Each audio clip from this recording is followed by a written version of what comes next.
Thank you for joining us. Today's narrative shares a familiar theme. Darren discovered his wife, Melissa, had been unfaithful while he was at work. Unfortunately, he finally caught on when. Today's story may interest you. Frustrated, Darren exclaimed, "What took you so long, Darren?" Tearfully, Melissa replied. With her friends watching, she hesitantly handed over her purse as Darren descended the stairs. Melissa was a slender blonde with striking green eyes. She hadn't gained an ounce since their college days. Her toned figure and well-proportioned breasts kept her looking youthful at age 32. Most of her friends, excluding Helen, mirrored her physique. The exception, Helen, was slightly plump. Unlike the others, she didn't dye her natural dark brown hair or wear miniskirts that were only 4 to 6 inches above her knees. Darren continued to puzzle over why she interacted with them, and they with her. He recognized that Helen abstained from alcohol, unlike the others who consumed it excessively, even his charming spouse. It was the only reasonable assumption, in truth. "Darren," Melissa stated, "you should be thankful I'm departing. Helen soothes me after being trapped in this blasted house all week." She was referring to their spacious 4-bedroom home, the one she pleaded for 5 years ago. "In addition, my departure offers you time with your companions, but make certain none of them set foot in my dwelling." "Now, hand over the money," she demanded. As soon as he retrieved his wallet, she snatched it and emptied its contents. "If fortune favors you and I'm not too exhausted upon return, you might have your chance." She meant this, provided she didn't encounter someone else. She began to laugh, and besides Helen, so did her friends. Darren witnessed Melissa and her companions climb into the freshly purchased Honda and depart. Simultaneously, Darren tidied up the house and departed as well. Subsequently, he traversed half of the city, filling his Jeep with tools and auto parts procured online. Inquisitively, Helen questioned Melissa, "Why are you acting so harshly towards Darren?" Helen expressed her concern that Darren's behavior indicated a deep affection for Melissa. Despite this, Melissa treats him more like an employee than a spouse. "Helen's love for him is immaterial," commented Danielle. A tall, slim blonde in her 30s, Danielle had 2 children and was the third of the quartet. Melissa seeks to exert control in her marriage. Helen's confusion was met with laughter from Sandra, the final member of the group who bore a striking resemblance to the others. Sandra added, "The wife sets all the regulations," echoing Helen's words as if speaking to a child. Silent throughout this exchange, Melissa remained unresponsive. In her unique perspective, she pondered over others' opinions. For over a decade, she deeply cherished Darren, who consistently strived to sustain her happiness. From their initial courtship, he'd gone to great lengths for her requests. She was certain that his affection for her ran deep, yet doubts lingered. It wasn't Darren's fault that he entered her life during her recovery from a devastating breakup. The influential Ryan, admired by many on campus, had captivated her swiftly. He filled her with attention and flattery, boosting her self-worth. He charmed her with an extravagant dinner at an expensive restaurant, followed by a walk on the beach under a romantic dusk, culminating in their first intimate encounter. Despite its less than pleasant impact on her, Ryan professed his affection, but this lingered in her thoughts. The course of events unfolded as he made love to her while she gazed at the stars. In her mind's eye, she envisioned their prospective life together, comprising 2 children, a son and a daughter, and a lovely duplex ranch house in an appealing neighborhood. He expressed his regrets repeatedly following this incident, suggesting perhaps they should have waited until their wedding night or even their engagement for such intimacy. His one explanation was that she captivated him so much he could not quell his ardor for her. Upon driving her home, he kissed her gently on the cheek at the entrance of her dorm. He smiled when he swore to call her. "When will you call?" she inquired. Somehow, his words quickly consoled her. That night, she dreamt of their wedding and their future. "I hope this episode passes," she pondered. The following day, she sat by the phone, anticipating a call that never arrived. She reassured herself that he was merely engrossed in his academic pursuits and sports team. The subsequent day still brought no call. 2 days post his declaration of love, she spotted him in a restaurant, gazing affectionately at another woman while they kissed. Melissa felt tears streaming down her face. She realized her folly, not the only one who did. The next morning in the dorm's shared locker room, she overheard two girls discussing, "Yes, he charmed her too, on the beach during their first date. I heard he said she was awful, the worst encounter he ever had." Melissa rushed to her room and wept for a day. It took her several days to resume attending classes. She avoided dating throughout the remainder of the semester. Upon returning home for summer, she only joined group outings. In the fall of her senior year, she again refused to date until she met Darren. He was unlike any other man who had pursued her. Polite, genuinely appreciative, sweet, and good-looking were some of his qualities. Despite her friends advising her that it would be foolish to reject him unless she had always been attracted to males, she put up numerous challenges for him. Yet, he made extraordinary efforts to conquer these hurdles, which only intensified her resistance. Ultimately, she failed to identify any grounds for rejection. They went out on their own and with a group of her friends, and she unexpectedly enjoyed herself. His relentless pursuit left an impression that she couldn't ignore. Their initial date concluded without a kiss or even a handshake, but with her stern caution about having had a good time. Upon returning home, she shared the experience with her roommates, who looked at her as if she were mad. "He's a very kind man," they commented after courting her for a month and displaying impeccable gentlemanly behavior. "What did he gain from it?" they inquired. "He put in too much effort for nothing," they concluded. 1. He's attractive, well-built, intelligent, and has an admirable personality. Another girl will likely win him over. Her neighbor's words echoed like scripture verses. The following day, not only did Darren fail to contact her, but she learned that one of the other women in their building had seen them on a date and asked him out instead. Melissa looked deep within herself and decided she wanted Darren and wouldn't let anyone else have him. She phoned him directly to ask why he hadn't called her back. She expressed concern about where they could go for their next date, hinting that he must have taken a liking to her. He was also known for his honesty, as within an hour of their phone conversation, another woman from their building shot Melissa a disapproving glance. Melissa understood that Darren must have called this woman to cancel their date in order to spend time with her instead. This set the stage for Melissa's relationship with Darren. Melissa held power in their relationship, ensuring she wouldn't fall prey again. Darren was tentative when it came to fulfilling her desires, so she'd offer him small rewards. She waited until their fifth date before allowing a kiss. Even after years of marriage, Melissa dictated the timeline for intimacy. Darren's affection for her was unwavering. He refrained from voicing complaints. However, his friends began to alter his perspective. His newfound interest in cars and potential interference from his wife were straining their marriage.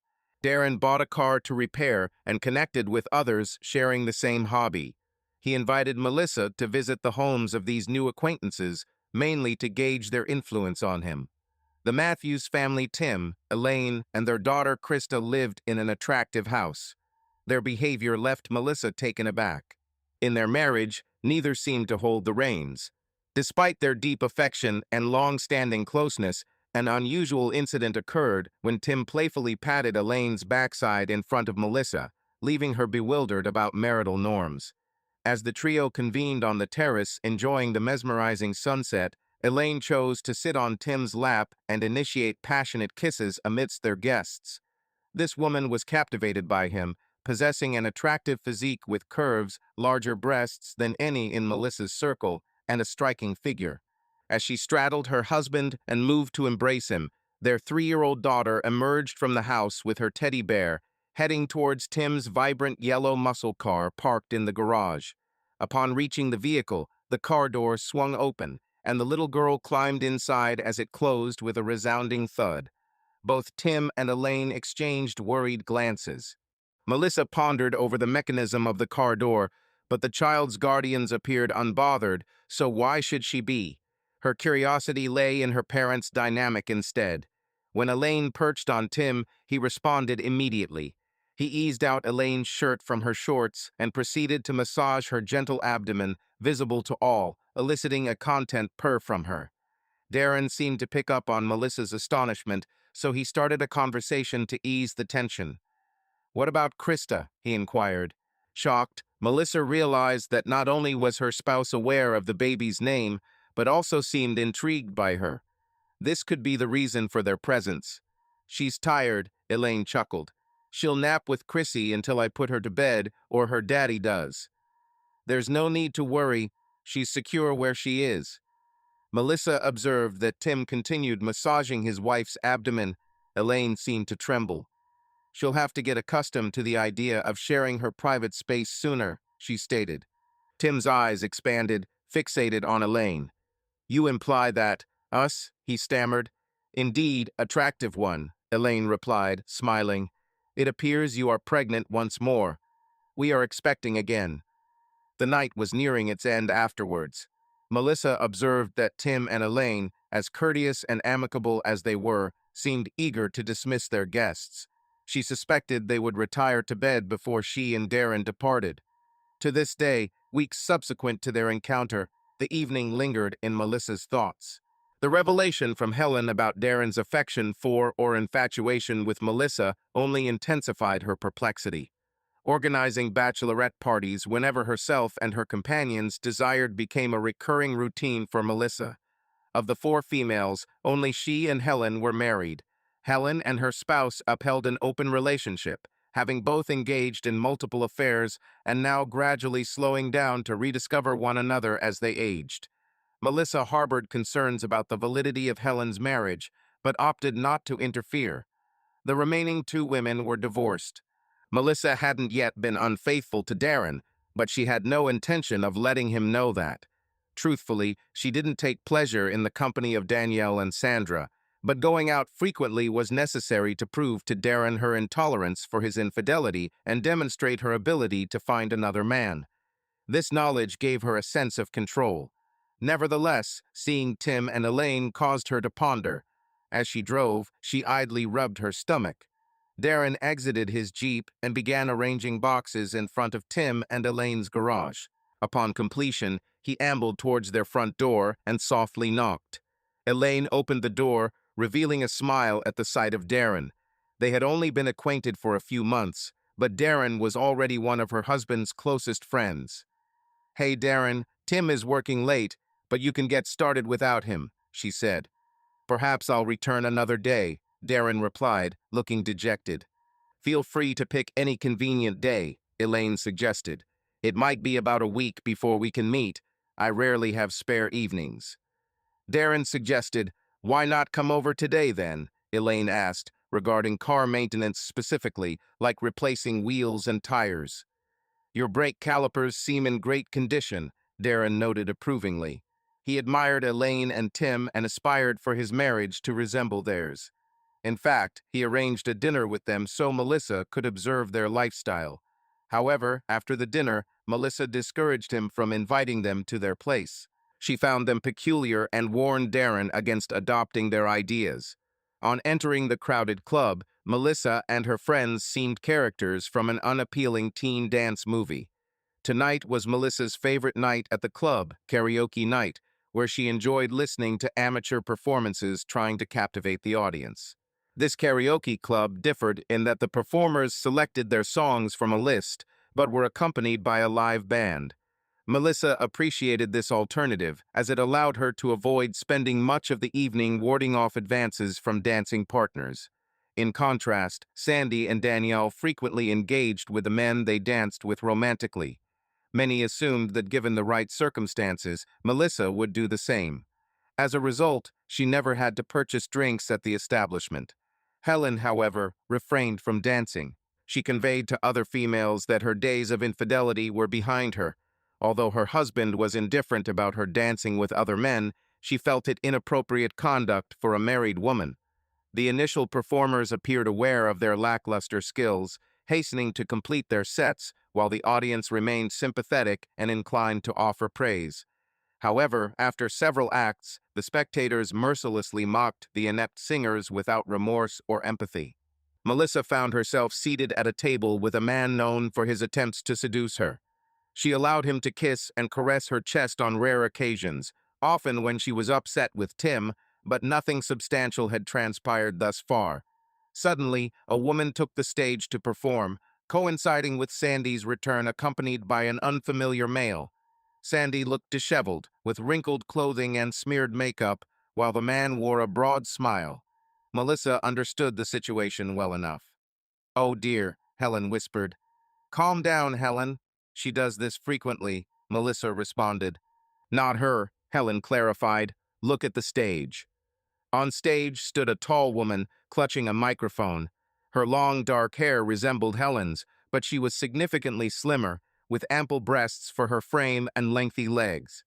Men in the audience started booing even before she began to sing. "I didn't realize Jessica would be here tonight," Helen remarked as they continued watching. As they observed, Jessica commenced singing. Her vocal abilities quickly gripped the audience, captivating them swiftly. Upon concluding the song, the crowd burst into applause.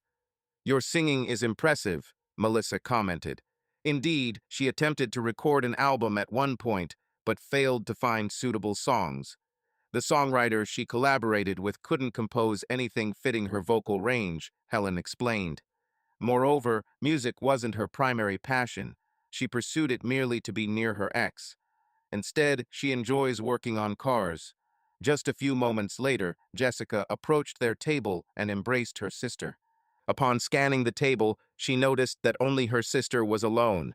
Danielle was seated on a man's lap, her makeup smeared, and the man bore bite marks on his neck, and his collar was tainted with lipstick matching Danielle's lips. Melissa repeatedly pushed away her boyfriend's attempts to touch her. Upon reaching home, Melissa found Darren already asleep. He usually waited up for her. She believed his actions were aimed at scrutinizing her, to confirm if she was unfaithful or initiate an encounter should she be receptive. The encounter with the Matthews family left her feeling peculiar, and considering ceasing her medication to conceive by Darren seemed appealing. His adorable appearance on her side of the bed stirred a desire within her to relent. It was blissful to wholeheartedly trust him completely. Yet, she knew the inevitable outcome. Her college experience with Romeo, who manipulated and deserted her, served as a stark reminder. She vowed that no man would dominate or harm her again. Darren's actions extended beyond occupying her side of the bed. He also held her pillow to his face, inhaling her scent as if attempting to sleep. Tears welled up thinking about it as she acknowledged her vulnerability once more. "Darren, why on earth didn't you put the dishes away?" she exclaimed, jolting him awake. "Apologies, I must wake up early for a meeting tomorrow and stayed up late last night," he explained. "I'm not interested in your flimsy explanations," she retorted sarcastically. "What I actually desire is a clean kitchen." He promptly exited his bed and headed towards the kitchen. As he moved, Melissa observed her husband. Despite his size, the man at the club was no match for him. Part of the reason he stirred from sleep was to accommodate her, hoping for intimacy. Returning a few minutes later, Darren looked at Melissa lying on the bed with closed eyes, focusing on her lips. Her lipstick was smudged in some places, suggesting she had been drinking from a glass. It appeared as if she had kissed someone. "I'm sorry," he began. "I don't—" He left the room hastily. Just as Darren departed, Melissa's eyes fluttered open.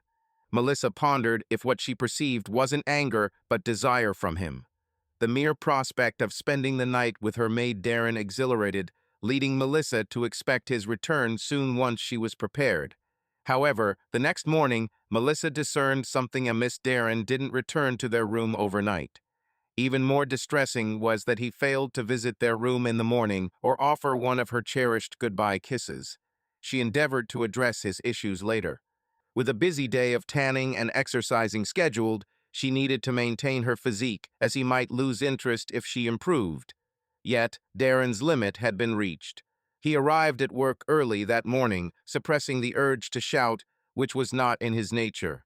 For over a decade, he tolerated Melissa's mistreatment, allowing himself to be belittled and hurt due to his love for her. However, he could endure no more. He was certain she had followed through on her warning and spent the night with another person. The worst part was, she returned home and exposed it to him. He decided to end their relationship, believing solitude wouldn't be worse than being with Melissa. He contacted a friend who was a divorce attorney. "Ryan, you didn't seem taken aback." Ryan responded, "Boy, I'm just surprised it took you this long. If we handle this correctly, we can help you exit this situation with your reputation unscathed." Darren replied, "I don't have any proof that she betrayed me." "Don't fret about it," Ryan said. "Provide your address. I'll arrange for the installation of listening devices and cameras." "I don't think she's bringing them here," Darren said. "Forget about this entire cheating matter. This plan is too outdated. Judges are tired of it all. All that cheating will at best earn you half of your belongings." Ryan commented, "Given she hasn't worked despite having higher education, she may acquire more of your possessions than you. In time, she might move into your home with her lover, while you foot the bill for their pleasure in your bedroom as they drink your beer and mock you." Darren visualized this scenario, which slightly elevated his anger, but he remained composed. "We'll handle this differently," he smiled. "Rest assured, you'll appreciate it." Before heading to work, Darren had some time left. He sat before his computer, contemplating the message he wanted to convey to Melissa. He planned to pen a letter revealing the state of his life and how she had turned it into a nightmare. Perhaps he would also disclose that he was aware of her past experiences in college prior to meeting him, including how Ryan exploited and left her behind. He remained silent about his involvement in the competition because he'd have to disclose that despite not meeting her during the event, he was part of it. Despite never being less than truthful with any women he dated and only pursuing those who sought casual relationships, he felt remorseful.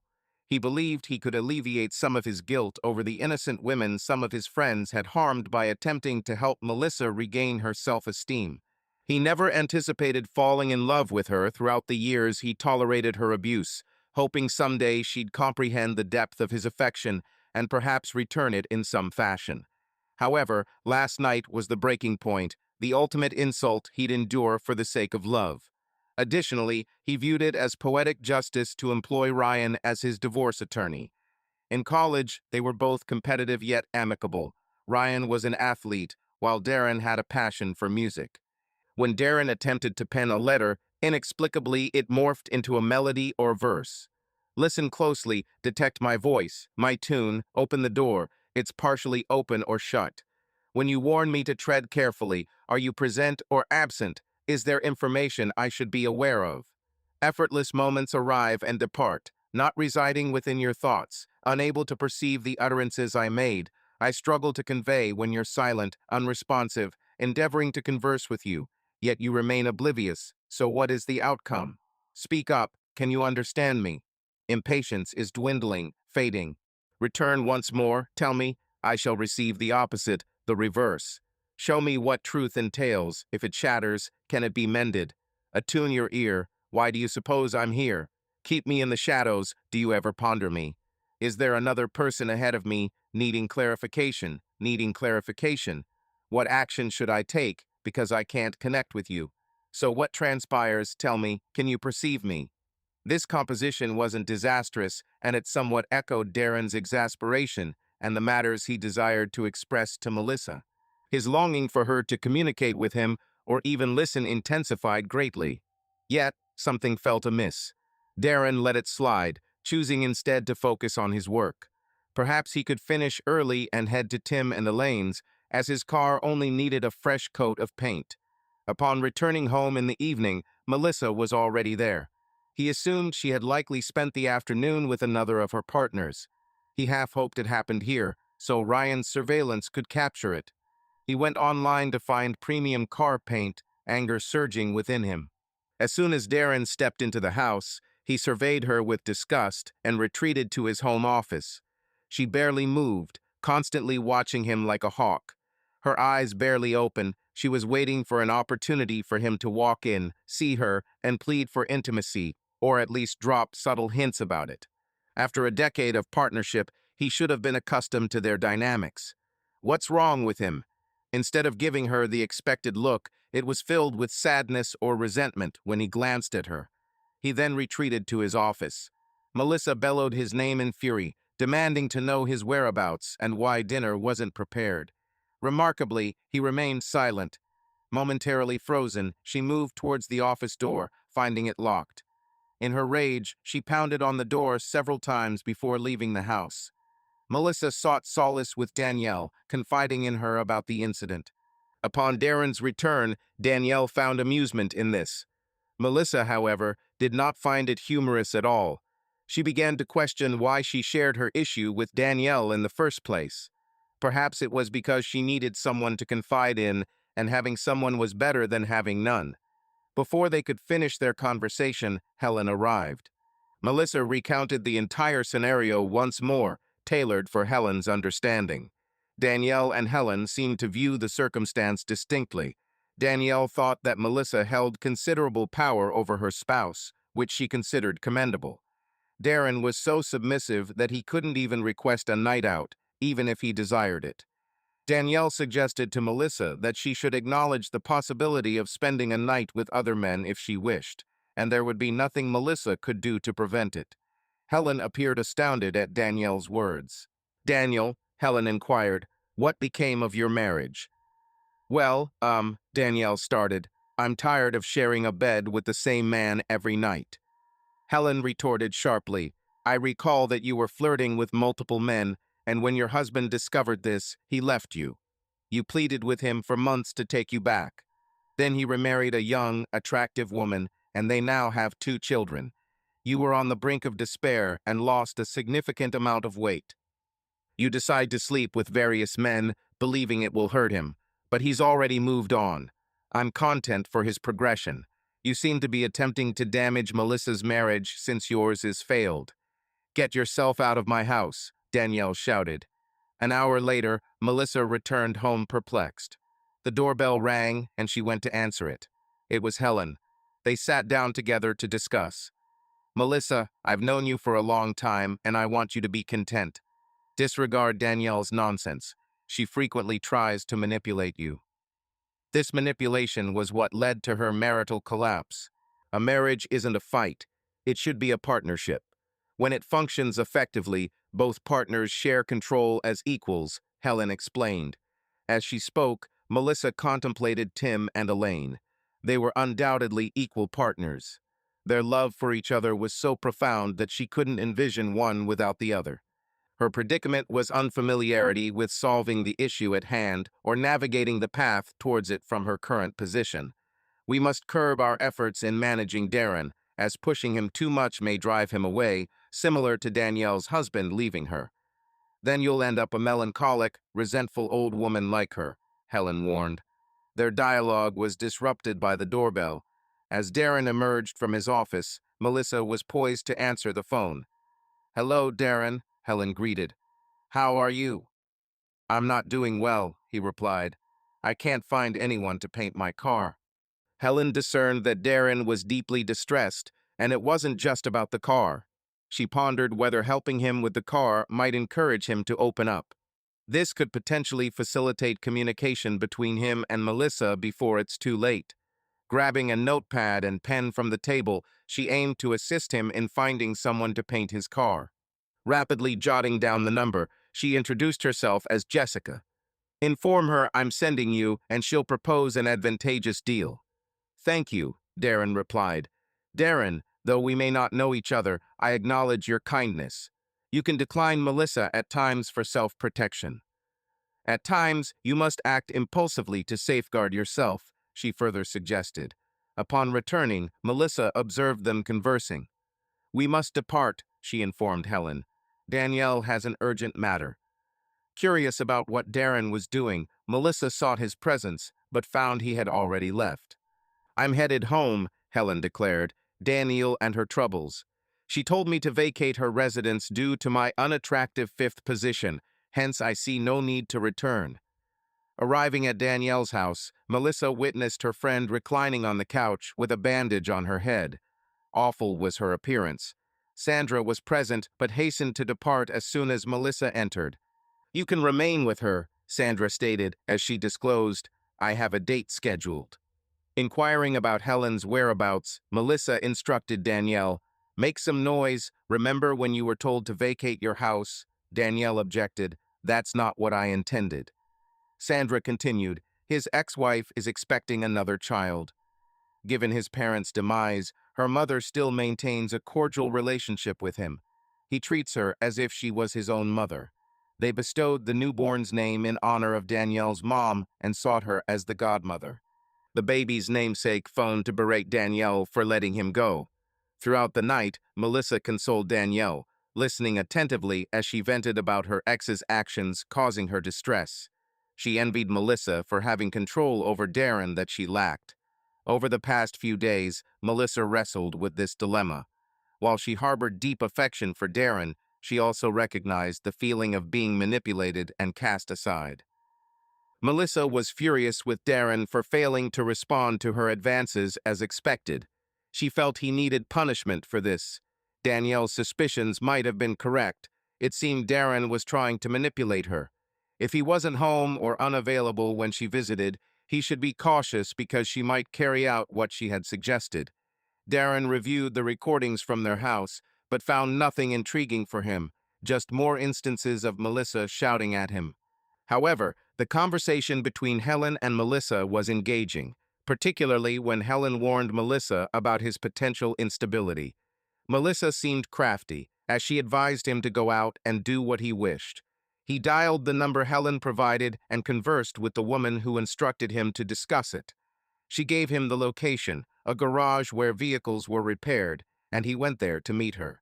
She led him to her paint booth and displayed a driving school completion certificate. They retraced their steps to the office, where she exhibited some of her completed projects. One image caught his eye: Tim standing with another man in front of a Mustang adorned with custom purple paint. "Is this your work?" he queried upon recognizing Tim. "No, it's not," Chrissy responded. However, Tim offered to redo or touch up the vehicle if needed. He inquired about recreating the color, but with white stripes instead of black. She affirmatively agreed, showing enthusiasm. They conversed further and discovered shared interests beyond automotive painting. The sound of a guitar playing echoed faintly in the background. "Pardon me, I invited friends for some music sessions," she explained. "I found our conversation very engaging, not just about your car. I wish this encounter could continue. Despite having numerous acquaintances, none compare to you as far as your sister is concerned. However, it turns out that today was their first conversation, so I wouldn't consider them friends yet. Your wife, Melissa, is her friend, though." Upon hearing Melissa's name, Jessica felt a pang of sympathy for him. It seemed foolish for her to frequent clubs and entertain inappropriate behavior when she had a wonderful man like you at home. Struggling to conceal her response, she looked taken aback. "What?" Darren asked upon noticing her reaction. "Nothing," Jessica replied. "I must leave now. We have a busy night ahead. We aim to create something tonight. Neither of us are songwriters, but we enjoy playing and experimenting with arrangements." Darren then inquired if he could stay and listen for a while. "Of course, if you wish," Jessica responded warmly. It was enchanting as Jessica sat beside him, singing songs reminiscent of those played on the radio. They tested several compositions, some of which they had co-written. The original pieces seemed to lack something. After a couple of hours, the group departed. "I think you understand," she said. "I believe we're at our best as a cover band." Darren was uncertain. "Perhaps the right song is all we need," he suggested. "For years, people have told me that. Honestly, music is more of a pastime than a burning passion in my life. I'm only involved to offer my friends a present. If I stopped, they'd be holding auditions for another singer, and life would carry on." Darren emphasized, "But you're incredibly talented at it." She then inquired about food. Then she paused. "I'm sorry, I forgot you were married," she said. "Not for long. I'm scared," he responded. "A divorce attorney is handling my paperwork right now," he disclosed. "Did you know?" she asked. "You knew I did," ask back. "I'm neutral," she smiled. Darren stated, "I don't involve myself in other people's conflicts." To which she replied, "This isn't a conflict," Darren asserted. "For a conflict to exist, there must be two parties contending over something. It resembles more of a rebellion by slaves or an act of liberation, she commented, looking at Darren curiously. Trust me on this, said Darren. If you're unsure, speak with your sister about my marriage to Melissa. He also mentioned that Melissa had expressed for months that she wasn't interested in him anymore. This became evident over the last few days. It took him over a decade to comprehend something that most men would grasp quickly. He admitted that he realized it on their first date. For more than a decade, it was a one-sided relationship. Melissa called the shots, and he went along with it. It was never my call, he smiled. They conversed for over 2 hours without leaving, discussing the breakdown of his marriage and Jessica's. Despite her ex being much more attractive, he couldn't turn down fans, even when his wife was involved. Upon returning home, it was nearing 1 in the morning. Melissa was seated on the couch with her arms folded, wearing a nearly transparent nightgown that seemed intended to convey a message rather than for comfort. "Where in the world have you been?" she demanded. "I went to verify if my car was painted," Darren replied. "I got caught up in the music and lost track of time. If it's relevant, I apologize." "You should have been here waiting for me to return," she retorted angrily. "How was I supposed to know that?" he questioned. "You never told me to be here." "Apparently, that's what you expected," she said. "I should have known. If you were here, what if I needed something?" Darren inquired. "Now I have to guess your mood swings, too," he added, regarding Melissa as if she was irrational. He then ascended the stairs, transferring a pile of his clothes from the closet and drawers to the guest room. Melissa quickly followed him up the stairs, shouting, "Open the door, Darren." Melissa hadn't finished her conversation with him yet. She pondered.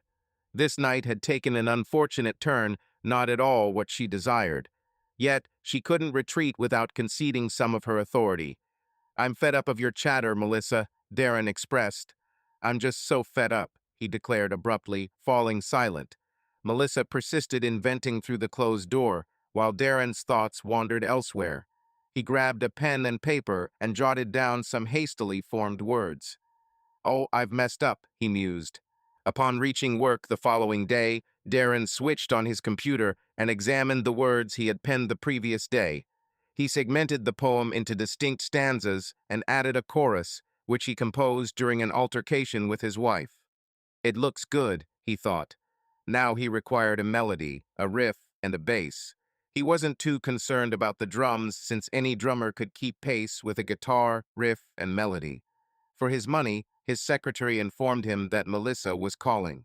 She was told to deliver the message, but her expression suggested he had sprouted an extra head.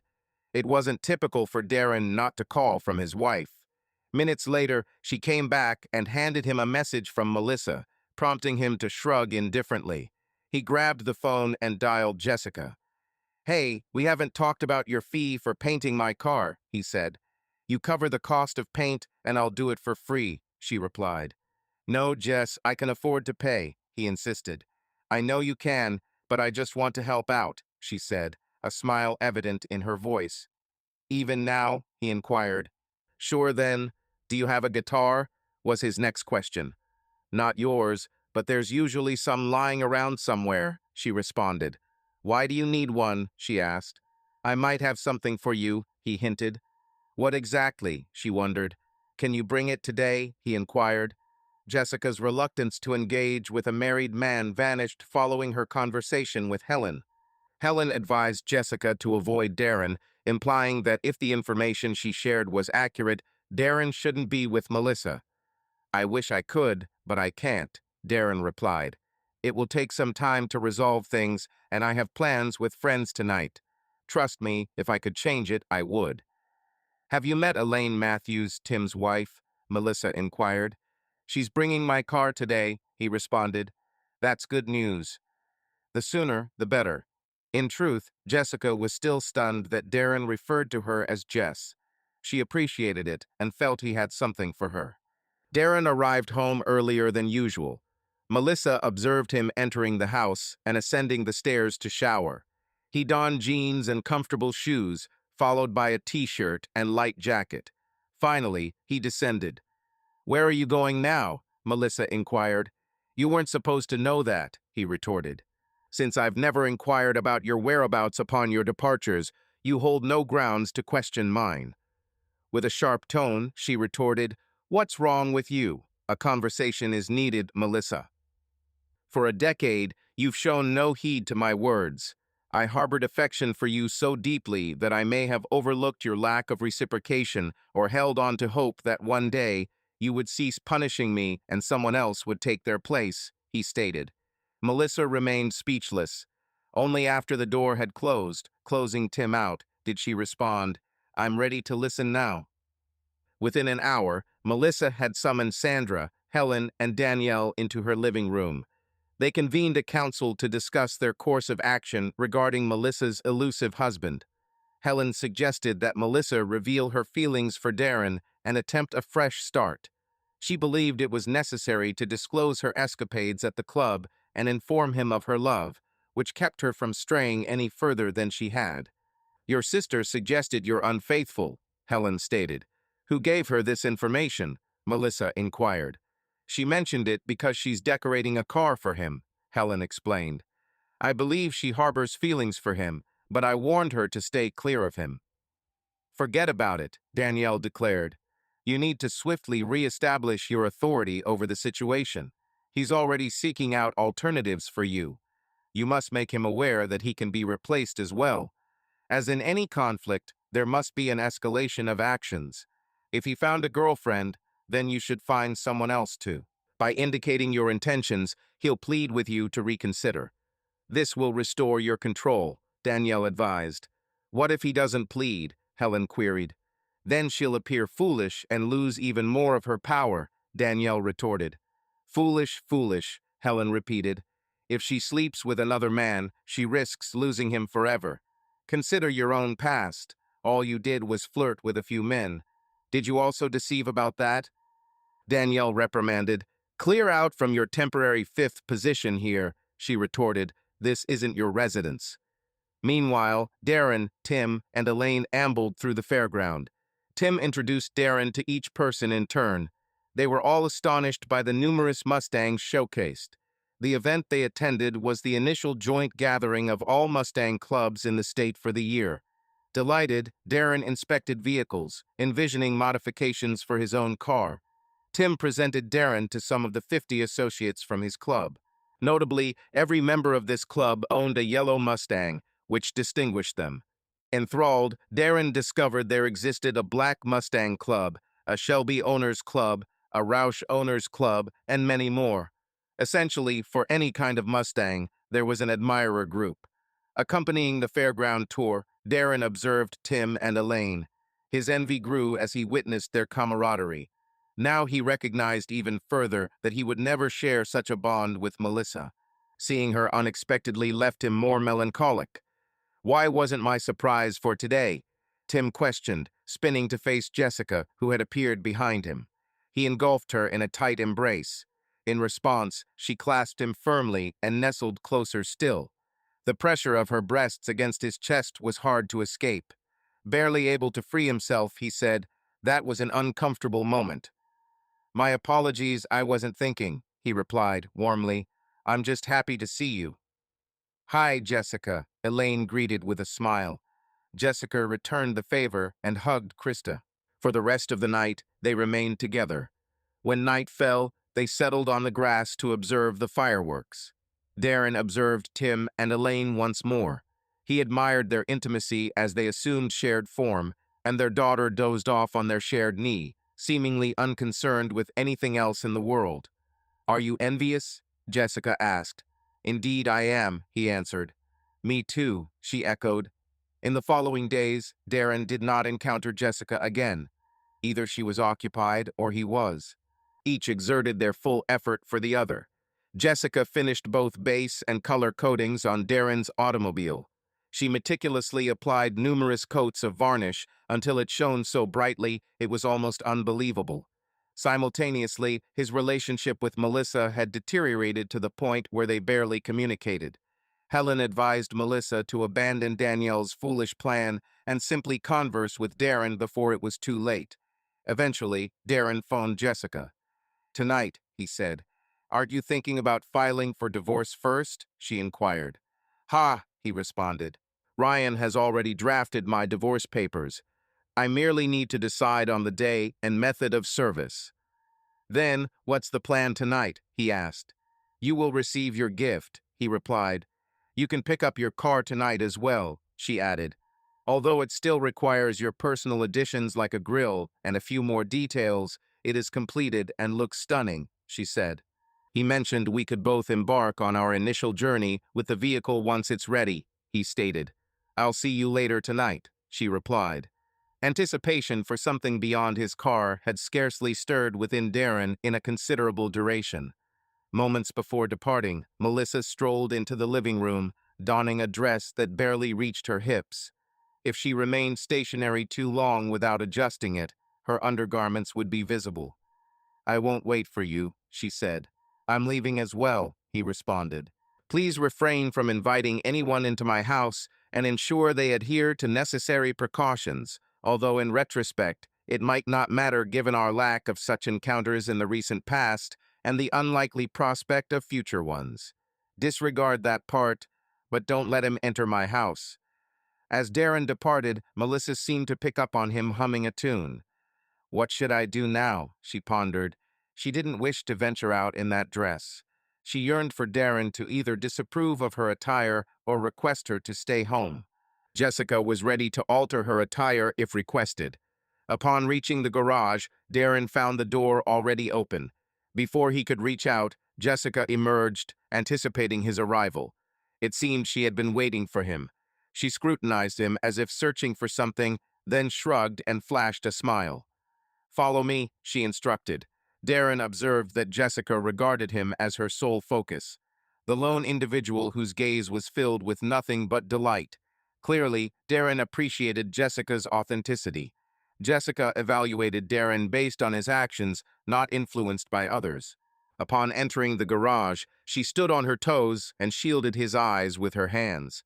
She attempted to lead him towards the painting booth, but their height disparity hampered her guidance.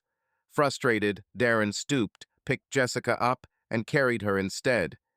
Show me the way, he requested. Darren detected a floral fragrance emanating from Jessica's long, dark tresses. Her perfume or soap was subtly sweet. He contemplated moving closer to inhale the scent more deeply, but held back as he didn't want to overstep boundaries. Are you nervous, Darren? Jessica queried. He affirmed with a nod, and she chuckled. The sound of her laughter appealed to him. Your apprehension isn't forced or feigned, it's the genuine sound of a content woman. You have no cause for fear, she assured him. It's quite normal to feel this way. I believe we should always be mindful of our emotions and act upon them. However, I haven't filed divorce papers against you yet, he clarified. That wouldn't be right, she replied. I can't do that, dear. I was referring to your car. I suspected you might have concerns about the paint job. What were we discussing? Darren inquired. My apologies, he responded. Perhaps I'm just mixed up.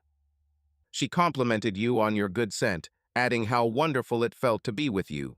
Admitting a secret wish for something more between us, she confided, I fear my sister would punish me if that happened. Darren simply responded, There's nothing left to salvage. Tonight, she appeared in a dress so short it revealed her undergarments even when standing. She seemed on the verge of disclosing a tryst with another man.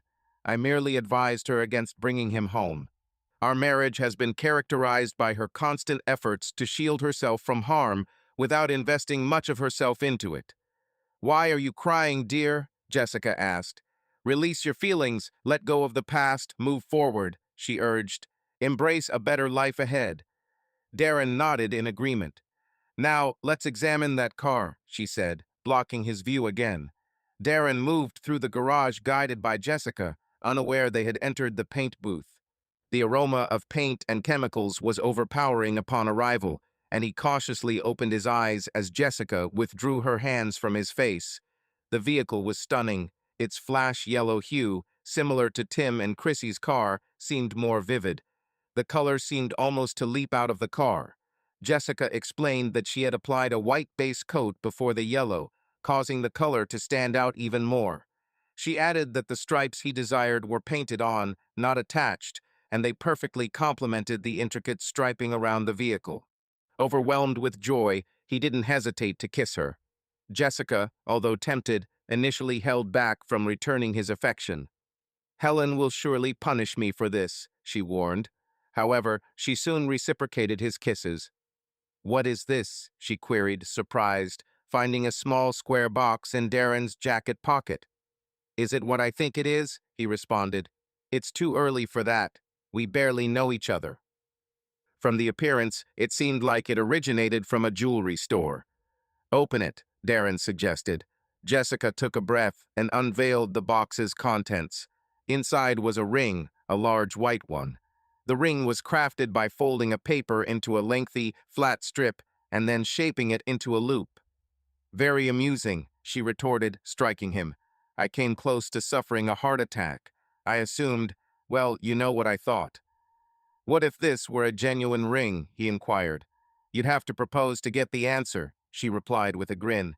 "So, what is it truly?" she asked again. "This song is for you," he muttered shyly. "Many men have boasted they wanted to compose songs about me," she stated. "But typically it's merely to gauge my interest in them romantically.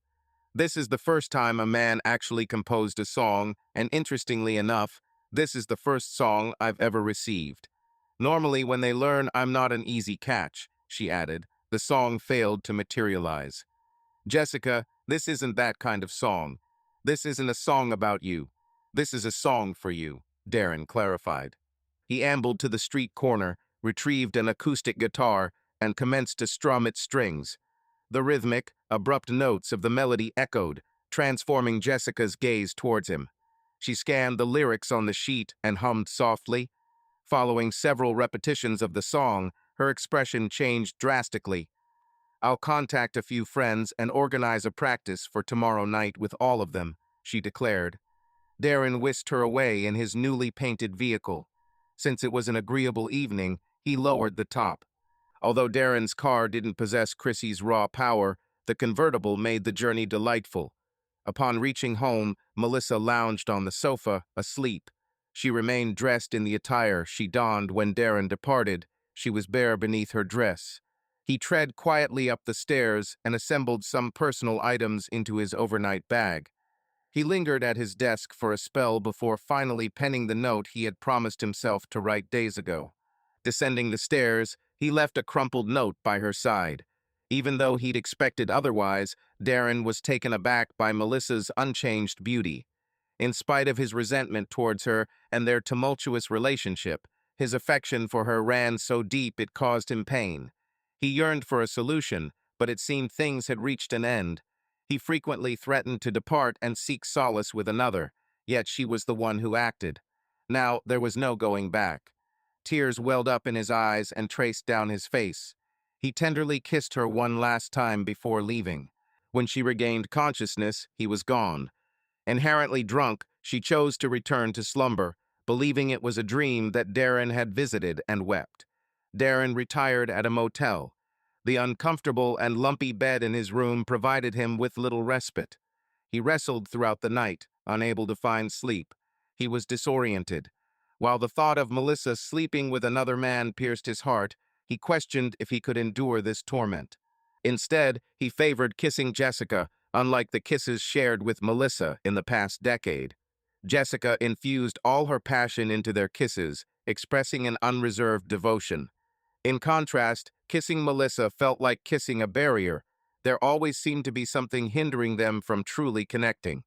The thought of loving Melissa, who he enjoyed kissing more, now held little significance because the following morning, Darren no longer had a wife. He contacted his secretary, stating he was taking a couple of days off to address personal matters. He also spoke with his lawyer and received divorce papers containing two sets of documents, one detailing grounds for adultery and the other for mental abuse and cruelty. Darren remained indecisive about how to file for divorce. Ryan advised him that the reasons were unimportant. They sought a fair settlement and Darren's liberation. Darren was distressed thinking about leaving Melissa in a vulnerable state without a home, income, or security. He wished to provide her sufficient funds for survival until she regained stability. Ryan suggested they negotiate an arrangement with Melissa and her legal team, but it was necessary to establish a powerful stance for both parties to preserve their dignity. Ryan also hinted at Melissa's past mistreatment of him over 10 years, suggesting there was no need for empathy towards her. To some degree, he believed she deserved the treatment. Melissa awoke feeling sorrowful and plagued by a massive headache. She recognized that excessive drinking had caused both the headache and her melancholy. She couldn't comprehend why she felt such profound sadness. Although her marriage was struggling, she was hopeful it could be salvaged. She knew she mistreated Darren, but she was only trying to safeguard herself. However, over recent days, she had come to terms with the fact that her defenses had failed. Deeply in love with Darren, she struggled to express her feelings.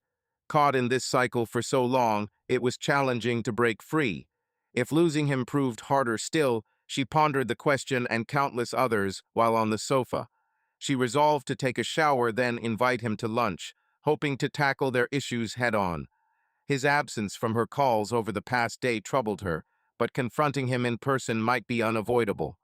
Upon entering their bedroom, her fears were confirmed. Darren's drawers gaped open and his closet stood sparsely filled. Many of his preferred business suits had vanished. Even in the bathroom, his shaving kit and personal items were absent, though they were present when he left the previous night, an observation she hadn't missed while indoors. "I'll never touch alcohol again," she lamented. Immediately following Darren's departure, after his stern warning against letting anyone into their home, her fury prompted her to drink. Inadvertently, Darren's words, spoken in anger, held a comedic aspect. If only he were aware of how misguided he was. The prohibition against the man she had slept with entering their house struck her as humorous. She had been intimate with only 2 men throughout her life, the first being Ryan from college, who had left such a lasting impact on her psyche, and the second being Darren himself. Apart from a few men at the club who touched her breasts over her clothes, she had kept any unwanted advances below the waist at bay. Darren appeared to be the epitome of foolishness.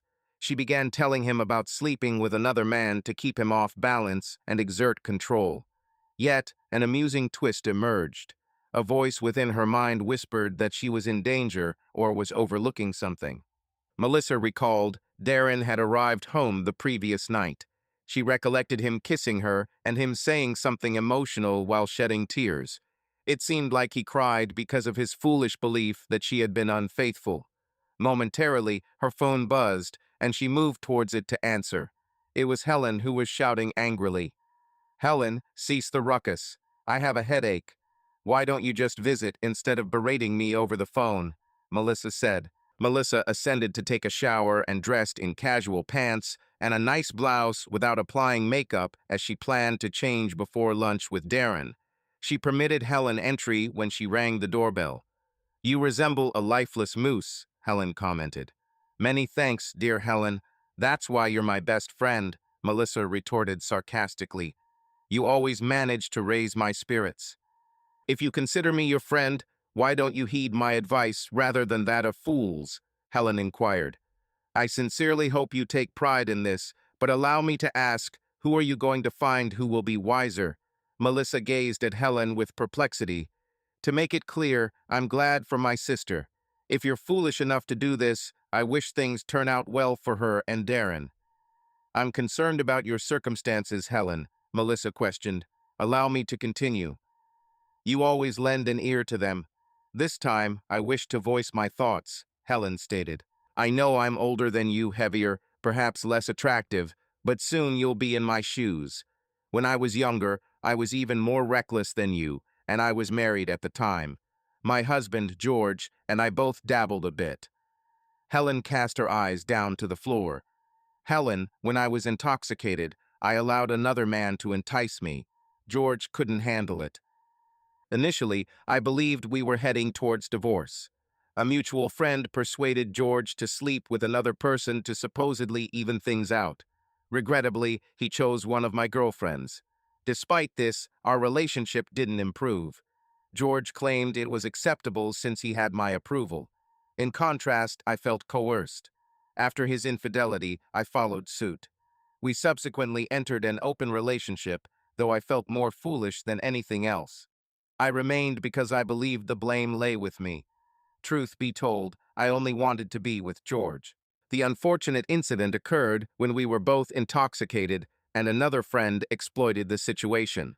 George, in his love for me, was unlikely to cheat, and so we continued like this for 2 years. That night marked a turning point. He chose to leave me, initiating the divorce process. He even granted me the house. However, he never wished to see me again. That's me. It's essential to clarify that I had no desire for any relationship ties. I had always preferred monogamy in our relationship. I assumed George desired an open relationship, but as we embarked on it, I contemplated reciprocating his infidelities, engaging with numerous women just as he did with you and others. I aimed for fairness. What's suitable for the goose should be for the gander. However, the greatest surprise was mine. Upon reading George's note, I found myself unable to stop crying. There was no truth in his relationship with my friend. He merely coerced her into lying about their intimacy as a means to help us move on. What was my fault? George had never maintained any other relationships, nor had he slept with any other women. Upon reevaluation, I discovered that he only agreed to an open marriage because he believed I required it. He hoped that by fulfilling all the desires of the night, perhaps I would recover. Men can be extremely vulnerable, and he feared that my first time with someone else, due to his inability to satisfy me, would devastate me. I hadn't desired divorce and had no inclination to sleep with multiple partners, but it transpired. I was fortunate. It demanded numerous tears, pleading, and more than 5 years of counseling for George and me to remain together. He is my best friend, and he cherishes me, yet our relationship doesn't mirror what it once did. Our shared nights are dismal, sometimes going months without physical affection. When we do engage intimately, it's perfunctory and always shrouded in darkness. I suspect he derives no pleasure from it, but he loves me deeply and yearns for our union to persist. However, I know that with each glance he directs towards me, he sees me with those other men, and I realize that eventually he will likely depart. It's merely a matter of time, and the thought that I might lose him is devastating. The only method to wield power in a marriage is by surrendering control. Make every possible and impossible effort for your partner, and they will reciprocate. If you offer this individual your heart wholly, they will never seek anyone or anything else. Danielle's distress over her ex-partner remarrying stems from her desire to retaliate by dating other men. However, he appears indifferent as he has moved on with his new spouse. Danielle's solitude is heartbreaking. She frequently reaches out to us, imploring us to accompany her to nightclubs, seemingly unaware that her current behavior may lead to a future of loneliness. If fortune favors her, if it does not, she risks contracting an illness. Sandra is making efforts to rebuild her life. She continues socializing with us, yet dates as many men as possible in search of one who will commit. It seems her expectations are diminishing, and soon the mere presence of a pulse may suffice for her. I fail to comprehend why you're engaging in this behavior. Darren is an outstanding individual and deeply cherishes you. Why let him go? Helen, Melissa remarked, I appreciate your account of our friends' lives and your perspectives on them, but I believe you're delusional. Melissa won't abandon attempts to resolve her issues with Darren. She acknowledged Helen's disapproval. Remember my younger sister? Melissa mentioned. She's not the one who used to perform at the club, correct? Helen replied. She's more attractive and well-built than any of us, Melissa stated. Her wild brown hair attracts men. She has that alluring girl next door vibe. Men can't resist her, and she doesn't seem to notice. I envy her, and you're mistaken. Why am I wrong? Melissa questioned. Because right now, she's the one helping your husband recover from last night's incident, Helen retorted. She's smitten by him, and after your divorce, she might end up with him. You can't rival her. You and your friends are slim and stylish. Men don't prefer it. Helen remarked, Jessica is envied by other women, yet men prefer her fuller figure. She has larger breasts, a superior derriere, and a slim waist compared to all of you. She continued, She recently painted his car and won him over. He even wrote a song for her that she adores. They create beautiful memories daily. Despite your decade-long history with him, it's irrelevant. For most of those 10 years, you neglected and mistreated him, Helen asserted. Last night might have been the final nail in the coffin. What do you mean by the final nail in the coffin? Melissa questioned, taken aback. Last night, as your friend suggested to maintain control, you went out and slept with another man, Helen replied smugly. In actuality, I stayed home last night, got drunk, and fell asleep on the couch, Melissa defended herself. Darren called this morning to inform her that she had slept with another man and remained on the couch to notify him of her actions. He has since left her and is filing for divorce. His heartache is so profound he didn't go to work today. Helena stated that he was departing for a few days to sort things out, to which Melissa reacted with surprise, asking for advice. Keep him here, Helena suggested. If he departs, he might revisit old grievances. You weren't an ideal wife. However, if he leaves, Jess will likely follow. You're done for, I assure you. If they were to go to a secluded cabin by the lake for fishing, he'd betray you by then. Helena affirmed this. Your best course of action is to humbly ask for his forgiveness, Helena advised. All these power struggles have only made you complacent. Give him room to lead. Melissa picked up the note Darren had left. She perused the note as Helena bustled about the house, making calls and concocting a drink in the kitchen. Helen proved correct in all aspects, prompting Melissa to break down tearfully. Losing Darren wasn't something she desired, but her tactics of control and manipulation might have already driven him away. Here, drink this, Helen advised Melissa, offering a glass filled with what appeared to be green smoothie. What's in it? Questioned Melissa. No need to know, Helen replied. It'll aid in recuperating from your hangover quicker. Darren was taken aback. He doubted he could play that song again, let alone compose it. He regretted its existence and his presence here. These people were not true friends. They were mere music enthusiasts, incapable of composing their own songs due to burnt-out brain cells. However, upon seeing Jessica smile, he was reminded of a star sapphire amidst filth. She surpassed everything around her. He penned the song for her, and if she wished to perform it, his reason for being here relentlessly playing the song until it was flawless became clear. Shall we repeat this later? Jessica inquired, focusing on refining the chorus. Darren responded with a smile and a nod. Taking a day off proved beneficial. His thoughts were consumed by Melissa's deceit, making focus on his work virtually impossible. He remained bewildered, unable to pinpoint his wrongdoings.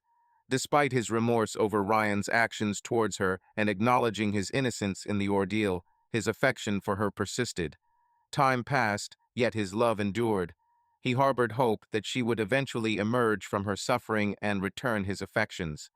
However, when this didn't transpire, he fabricated one justification after another for her. Eventually, he concluded that in her unique fashion, she loved him but was not expressive. Unfortunately, things worsened when she associated with a group of vindictive women. He seemed incapable of pleasing her, and she even subjected him to humiliation in their presence. Once more, he endured it due to his love for her, but her tale of leaving to be with another was the final blow. Throughout their entire marriage, he had never once contemplated another woman. As Jessica played, her fingers danced lightly across the strings, producing the sharp notes of the initial bars. Listening to her sing, she approached him. Though well-versed in the lyrics, it wasn't Jessica's emotions behind the words that mattered. They were Darren's. This was what he longed to convey to Melissa. Jessica served merely as his conduit. He wished only that Melissa could hear the song and comprehend the anguish and resentment she had inflicted upon him over the years. However, it was too late. What transpired last night dashed any prospect of salvaging their marriage. Tonight's performance of this single song would herald the dawn of Darren's new life and the twilight of his marriage. Today, Darren intended to serve Melissa with divorce papers at home. Instead, Jessie proposed a more symbolic plan. She thought it would be more meaningful. Since the early morning, Helen has been repeatedly calling Jessica. Now, in Dr. Harkness's waiting room, she tried again. Helen managed an emergency meeting with Dr. Harkness for Melissa. This woman should have been undergoing therapy for years. Helen hoped Melissa could resolve her issues before losing Darren forever. At last, someone picked up the phone, Jessica said. "Jesse, do you know where Darren is? I can likely locate him if it's necessary," Jessica responded. "Devil take it, Jesse. Aren't you with him now?" "Jesse, you vowed to wait for me," Helen started. "It's beyond my control," Jessica replied. "Moreover, I pledged to keep my distance until their marriage ended." Following her behavior towards him and last night's actions, it seems their marriage is at an end. "Can we not yet say things have escalated too far, Jessica?" Helen countered. "That's not me. I'm nothing like his wife. I'm not the kind of woman who frequents clubs or allows strangers to touch me inappropriately." Jessica replied, "I don't inform my partner that I plan to sleep with another man and expect him to approve." Jessica then added, "Where is he now?" Helen suggested. "She needs to talk to him. I believe he may not want to speak to her again. However, at the moment, he is stepping out to finish work on his car. If she wishes to speak with him, tonight at your club from last week might be her best chance." Helen stated, "I'll be there tonight to hear the song you wrote for me in front of an audience." "You and your group are promiscuous," Jessica warned. "Dress appropriately or you won't be allowed entry. There will be a large crowd at the event tonight." Helen went on, "It'll be extraordinary," she said. Yet she pondered over her sister's use of the term special. Nevertheless, they were all striking ladies who had never encountered difficulties gaining entry before. Upon entering the office, Agatha Harkness scrutinized her latest client meticulously. Often, people perceived her as a witch rather than a psychologist. In therapy, she performed feats bordering on enchantment, mending relationships that others deemed beyond repair. However, she suspected she might need to be an expert in the occult arts to manage this case. As she listened to the tearful, near-hysterical woman's narrative, she was astonished. For a decade, this woman had emotionally tormented her husband, and he had endured it silently. Under different circumstances, Agatha would have suggested any woman suffering such treatment to flee without looking back. Despite feeling a tinge of hypocrisy, she listened intently as the woman voiced her concerns and sought a resolution for her predicament. Regrettably, it appeared that Melissa was oblivious to the fact that she herself was the source of the issue. Despite expressing remorse over treating Darren poorly, she continued to assert that her actions were justified because another college man had jilted her. "All right, Melissa," Agatha interjected. "I believe I have enough information to guide our conversation. I must inquire a few questions." "Fine," Melissa agreed. Agatha then asked, "Was Darren the one from college who wronged you, Melissa?" However, she replied, "No, it was Ryan."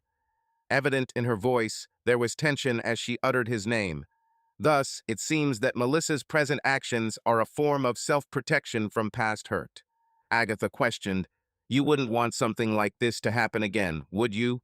To which Melissa replied, "I suppose not." Agatha then added, "And perhaps there's a hint of retribution as well for the humiliation. Is that correct?" "Possibly," said Melissa. Agatha continued, "Do you treat all men in this manner, or just those who caused you harm?" Melissa responded, "It wouldn't be fair to feel this way towards every individual." Agatha then asked, "So you don't dislike men, but rather find comfort in their company?" To which Melissa agreed. "That's correct," Agatha stated.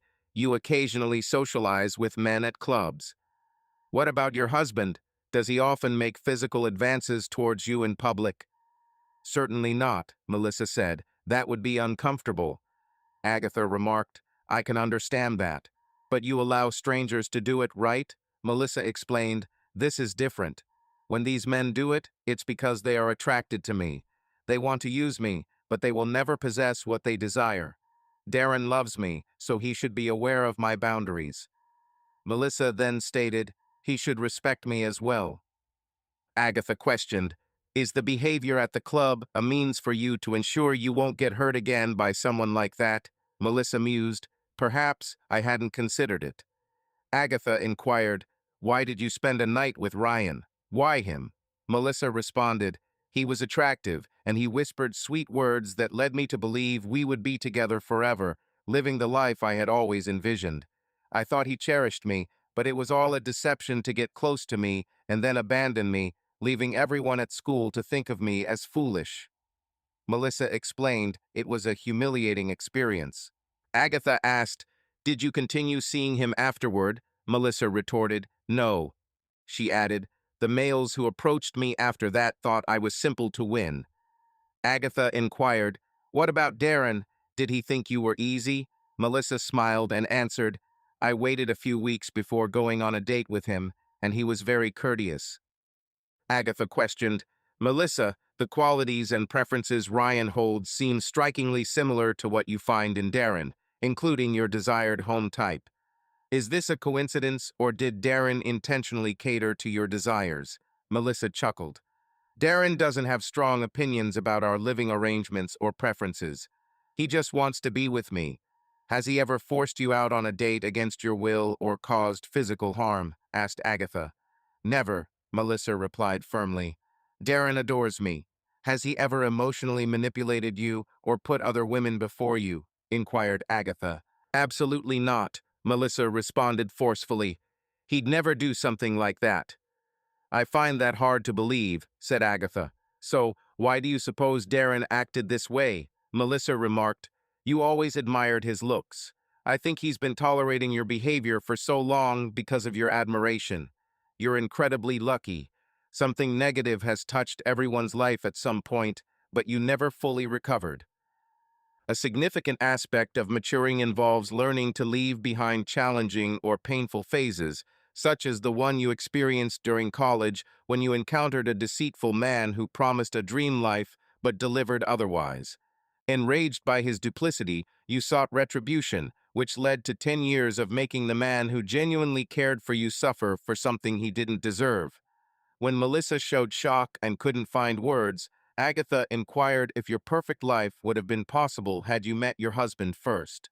Melissa confirmed this, to which Agatha remarked that your husband is paying the price not just for how a college acquaintance wronged you, but also because you chose to settle before finding the right person. Moreover, she suggested that he should bear the brunt of your dissatisfaction since you failed to acknowledge your role in letting the unsuitable man into your life. Agatha disapproved. Though strangers might touch women in public settings, the man who had loved her for over a decade needed permission to express his affection. Is that your reason for being here, Dr. Harkness? Melissa questioned. It's not as dire as you portray, she added. Darren and I share intimacy frequently, at least once a month. If only I could understand the issue with him and find a solution, our life could return to normal, Melissa stated. Leave my office. Return when you're ready to confront truth, Agatha responded. Later, an enraged Melissa departed. Upon witnessing her friend exit, Helen rose. This woman is fraudulent, Melissa asserted. She lacks expertise. She can't mend me, let alone my husband. What was she contemplating? What did she say? Helen inquired.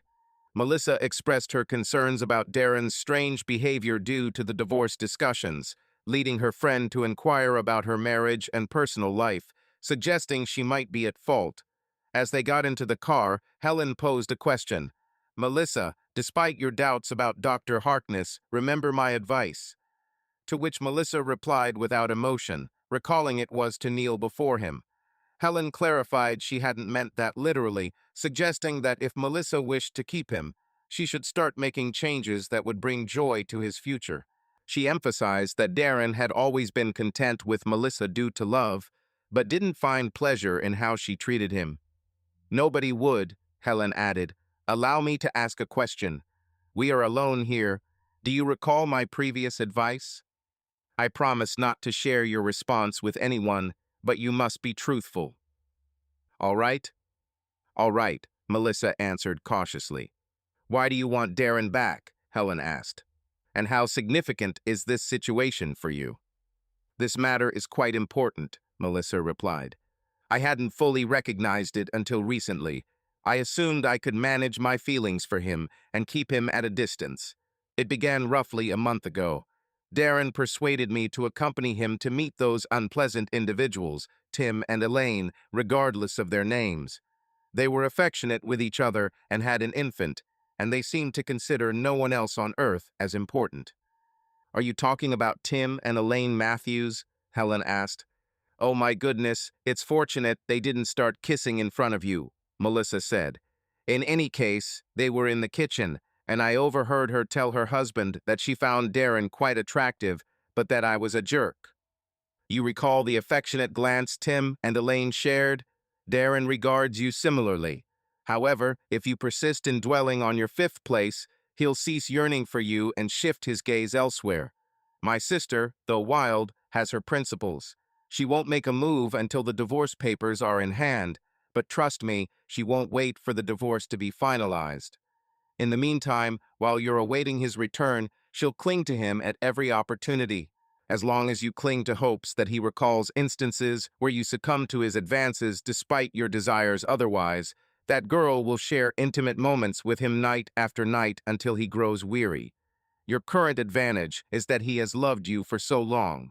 You're almost inseparable from him now. The scales are tipped in your favor at the moment, but each day brings the balance a little closer to equilibrium between you and my sister.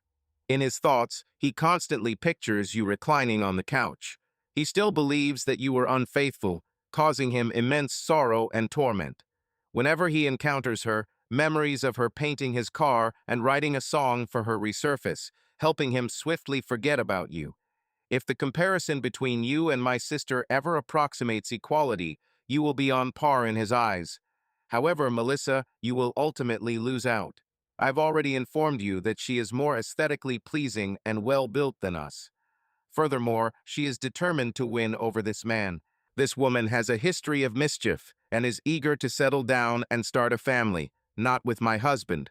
Suddenly, Melissa shouted, Helen, calling Sandra and Danielle.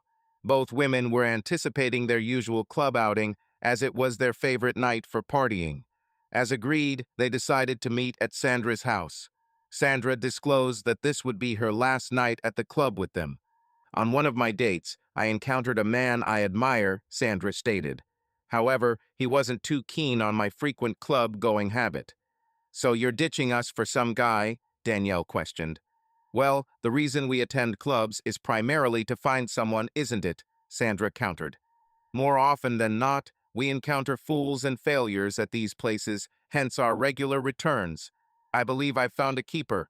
He's got flaws, but who doesn't? So yes, if you want to put it that way, I'm stepping out. We'll still catch up and see each other, but I won't be attending club nights when I already have my desired companion. Are you letting someone command you? Danielle inquired, taken aback. Absolutely, Sandra responded. This man makes me feel so intensely that he can make me do anything. If your current frustration over your ex-husband's younger and more attractive new wife wasn't clouding your judgment, you'd be envious of me. Danielle scoffed. I will forever maintain control. I will never surrender it. I hope your authority can keep you cozy at night, and perhaps it may console you when you're down, wrapping you up and assuring you that things will improve. As we advance in age, Danny, it's high time for us to mature. Soon, my partner will be embracing me, disregarding the size of your fifth place. He adores me, and our children will too. You'll become a solitary, irate old woman with control, but without a companion, Melissa. What exactly will you command, though? You've been sleeping alone for a few nights now, and Darren has been acting in ways that have truly irritated you. You're losing grip over your husband. What do you pine for the most? His obedience to your commands, or his affectionate embraces when you're in bed? Oh my goodness, please don't let me be late, Melissa cried. When they reached the club's parking lot, they discovered a predicament. The parking lot was closed, yet there were still numerous vacant spots visible. They found a long queue stretching nearly the entire block, prompting Danielle to question the situation. I told you we should have gotten here sooner, Helen retorted. I told you, Jessie added, today was going to be different. Exiting the car, they walked past the line, but the guard who usually let them in waved them back. Sandra commented that getting inside would take hours at this pace. Helen stepped aside and spoke on her phone, then smiled. "We're in, let's go," she said. Returning to the guard with her phone, they conversed briefly before being allowed entrance. As they approached the door, a loud mechanical noise echoed. A convoy of at least 20 yellow Mustangs rolled into the parking lot, causing the women to startle. The third or fourth car in the procession was an eye-catching convertible. Melissa's eyes welled up as she saw Jessica's long, wild hair flowing in the wind as the car passed them and parked.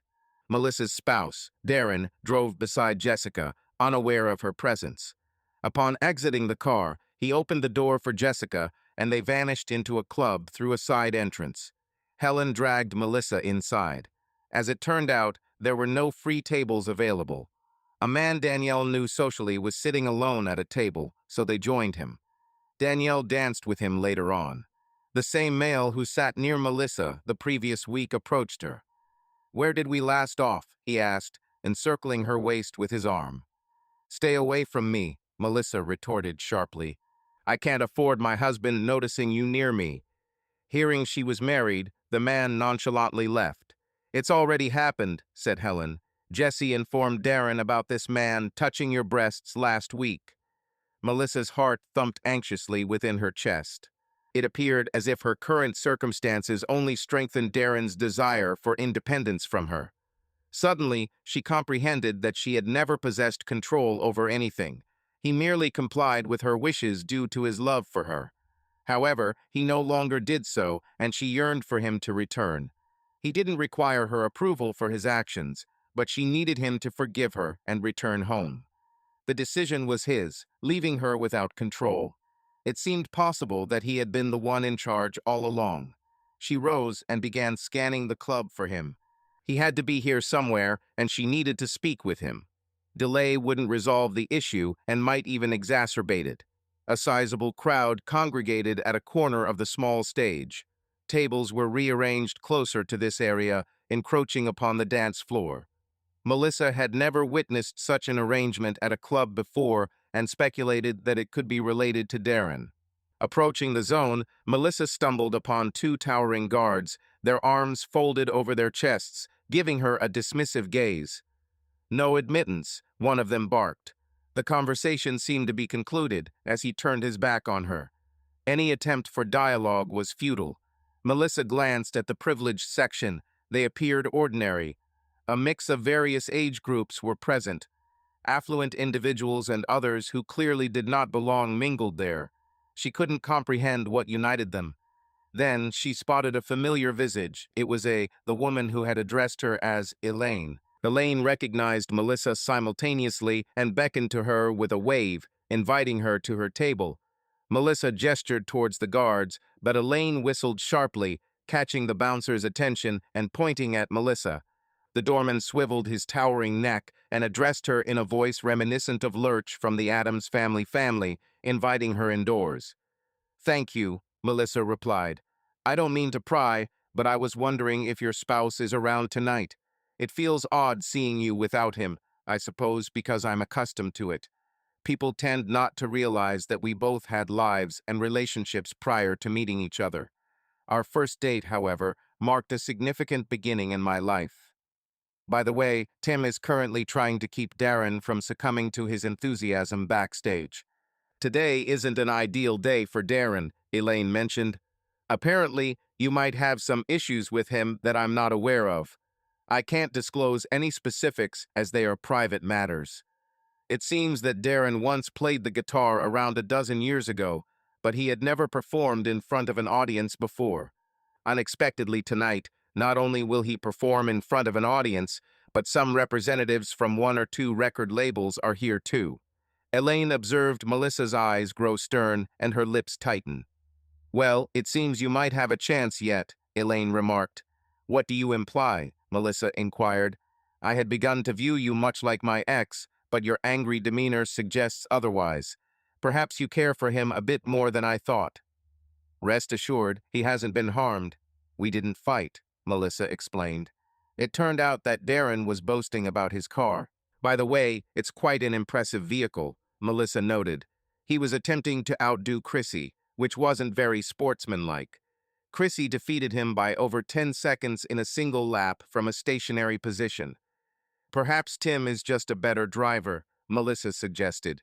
If that were the case, it would be even worse, Elaine replied, feeling drawn to Chrissy at that moment. Oh, Melissa said, smiling in response. Elaine remarked, I've altered my view of you somewhat. She suggested you talk to him, but you shouldn't be present. You should make efforts to approach him so he notices you. We claimed this spot to back Darren. Becoming part of the or the Yellow Mustang Nation means your family. However, we prefer to stay away from the stage and avoid the crowd. If you can't see it now, we'll all gather at midnight for a drive to our house. You're welcome to join, but remember to keep your female companions at bay. Good luck. Melissa moved away to her friends. Danielle inquired about how she got into the restricted section. Melissa disregarded her, informing Helen that Darren would appear on the show. Before Helen could reply, the host stepped onto the stage and announced the first performer. He was a plump man with long, oily hair, seemingly stuck in an 80s time warp, singing Crazy Train by Ozzy Osbourne off-key. The crowd didn't allow the performer to complete his initial verse. They seem eager for conflict today, Sandra commented. Typically, they grant a few initial performers some leeway. However, today appears to be an exception. For the subsequent hour, 8 singers attempted their performances. Of these, 2 were well received, earning applause from the audience. The rest encountered varying responses, ranging from tepid compliments to outright derision. Melissa anticipated that the older man donning excessively tight pants and noticeably bulging crotch would receive brutal criticism. To her surprise, the elderly man with bleached hair attempted Rod Stewart's "Do you think I'm sexy?" Another near-chaotic scene unfolded when a man started singing Poison's "Ride the Storm." From the moment he began, the crowd in front of the stage began booing him. In retaliation, he flipped them off and exposed his backside. Several spectators appeared to accompany him to the parking lot. Nobody determined if it was his inappropriate actions, poor singing, or song selection that caused it. Then the room fell silent. Melissa glanced around as various musicians departed from the stage, making way for new ones. The initial musicians were skilled session players, evidently just there for a paycheck. The replacements, however, appeared leaner and more defined, resembling wolves on the verge of a hunt. They eyed the audience with cryptic expressions as they adjusted their instruments. Then the lights went out entirely. When they returned, Darren was singularly remaining on stage. Melissa seethed when several women close to the stage whistled at him. She detested the idea of anyone whistling at her spouse. She was all too familiar with the sort of women who frequented this club. Oh dear, she realized, she was one of them herself, Melissa mused. Darren offered a guileless, youthful smile and started to play. In the background, a nearly hushed, rhythmic thumping from the bass drum marked the tempo. An engaging yet understated melody, it didn't elicit spectacle. Melissa offered him a smile, but he remained oblivious. The shrieks of girls near the stage started grating on Melissa, and things worsened when vocals began. With the introduction of the booming bass line, Darren's catchy tune morphed into a sturdy guitar riff. The crowd cheered. Unexpectedly, Jessica emerged on stage beside Darren, her long hair swaying and flashing him a smile. Invigorated by her presence, Darren grew more lively. The song's lyrics stirred melancholy within Melissa, seeming to depict their marriage from Darren's perspective. As Jessica sang of aggravation and being disregarded, Melissa recognized these emotions in Darren. By the time they reached the bridge of the song, the music swelled, and additional musicians, a bass player, keyboardist, and another guitarist joined them on stage. The entire audience rose and danced, swept up by the pulsating rhythm. Melissa was distressed. It seemed like Darren was conveying to the entire audience, using Jessica's alluring voice, that she was a poor wife. Ignoring her own thoughts, not paying heed to any of her words, she asked him, I can't communicate when you're waiting in anticipation without comprehension. I'm trying to talk to you, but you don't seem to notice, so what should I do? Tell me, can you understand me? As Jessica sang those lines, Melissa understood that this was precisely how Darren had been feeling for the past few weeks. Was she truly incapable of giving him attention?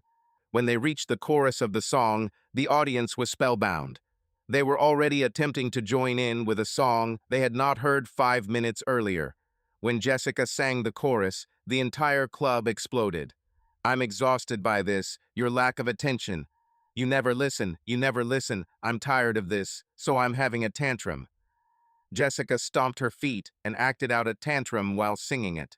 The exchange of smiles between Darren and Jessica sparked a desire in Melissa to throw a fit herself. You never hear me," Jessica sung, causing Melissa's heart to drop. "I call out your name, nothing changes. I yell and holler, so now I'm going to lose control indeed." Darren appeared to lose his composure. Melissa contemplated, just like a cork popping from a bottle under excessive pressure. Eventually, her husband detonated, taking their marriage with him.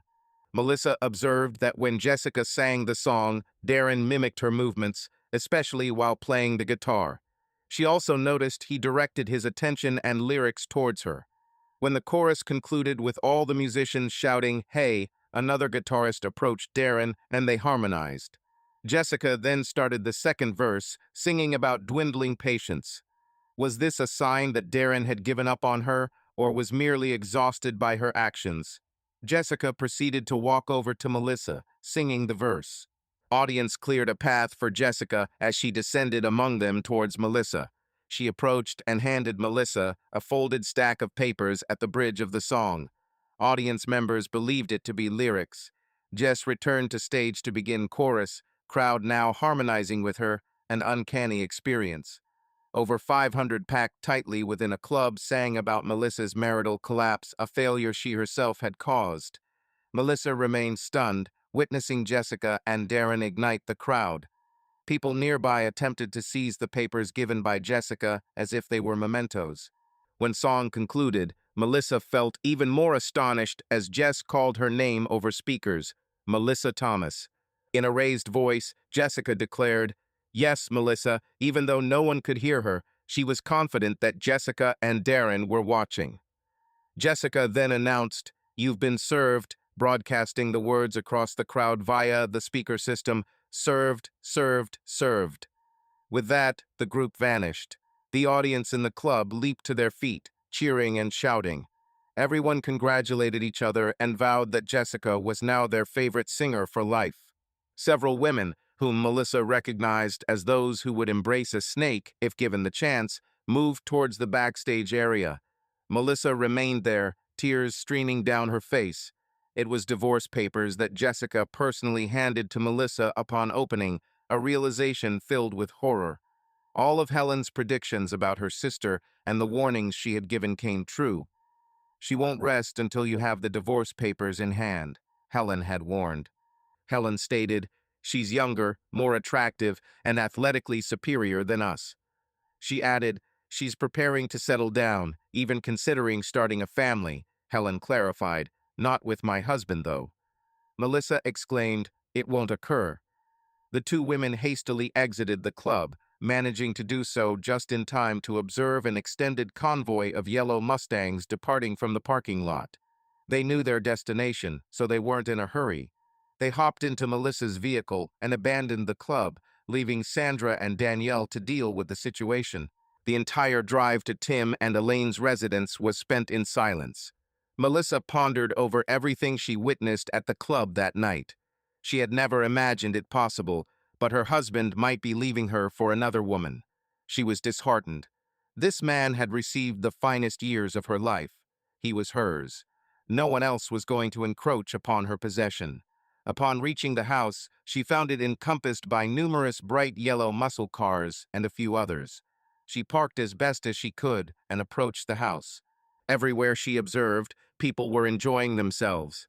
The more she observed, the more enraged she became. She heard cheers and witnessed them playing games. It astonished her that all this was occurring in the middle of the night. It was close to midnight. However, she noticed no overt intimacy, unlike the club atmosphere. It was all about fun, not intimacy. She spotted Elaine and asked if Elaine knew where Darren was. Elaine responded that neither Darren nor Jessica were present. The band landed a record deal due to their performance tonight. Darren and Jessica are still at the club, negotiating contracts. "Did you notice his Mustang isn't here?" Melissa remained silent, only turning around and walking away.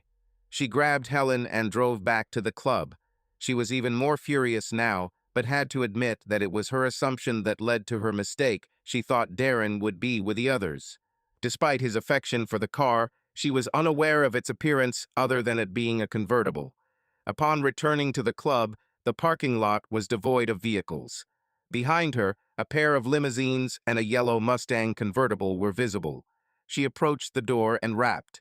A large bouncer opened it and smiled at her, querying, "Aren't you giving up?" He gestured for her to enter. Melissa spotted Darren and Jessica seated at a table. "Darren," she said firmly, "let's disregard this incident once. Let's go home." "Home?" he queried. "We need to discuss some matters," she replied. Melissa heard Jessica humming softly, playing that irritating tune. "I'm fed up with this. Your inattention, your failure to listen." Jessica was almost inaudibly singing the song. Darren looked at her strangely as Jessica continued her melody. "You understand, don't you, Melissa? The ones from the show don't count. They weren't served by a court officer. You'll get the genuine ones tomorrow at some point," she stated exasperatedly. "This is indeed fortunate for us, isn't it? But I wasn't genuinely cherished, and I've grown tired of being your servant," Darren responded. "So you're just going to ditch us and live the rock star life with your girlfriend while ignoring our marriage?" Melissa mocked. "No, I have a fulfilling job that I don't want to give up. I'm not aiming for stardom. It's too demanding, but neither does Jess. She too has a career she enjoys. The one thing we both lack is each other, and once our divorce is settled, we'll try again. You should hire a lawyer." "I intend to keep the house," Darren declared, rising and offering his hand to Jessica. They departed together, leaving Melissa with the bouncer. Over the subsequent days, Melissa sought legal representation. At first, her lawyer scoffed at Darren's reasons for the divorce. "He should have sued you for adultery instead." Melissa's attorney suggested reaching an agreement after their encounter with Darren and his legal representative. He presented her with video evidence of her in a club with multiple men, engaging in actions that, though not explicit, might suggest marital infidelity. Furthermore, he referred to home recordings showing frequent shouting, swearing, and humiliating remarks towards Darren, all of which weaken her position. The most detrimental evidence, however, is the therapist's testimony, as they were covered under his health insurance and married to him, thereby having access to her treatment information. He advised her to settle the matter and move forward, warning that in court, she might not present favorably. Without kids and an amicable divorce settlement, the legal proceedings progressed swiftly. 3 months post-divorce, Darren proposed to Jessica, who accepted.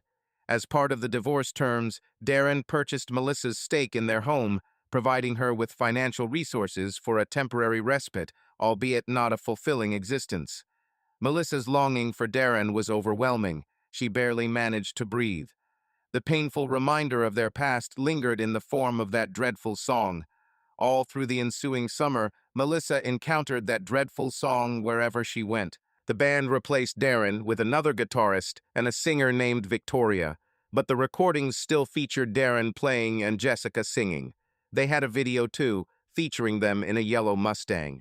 They appeared on various TV shows, earned significant income from the song, and returned to their regular lives, leaving behind an indelible mark. In the past, Melissa temporarily lived with Danielle, yet their cohabitation failed due to neither managing to curb the other's actions. Additionally, Melissa attributed her marital ruin to Danielle.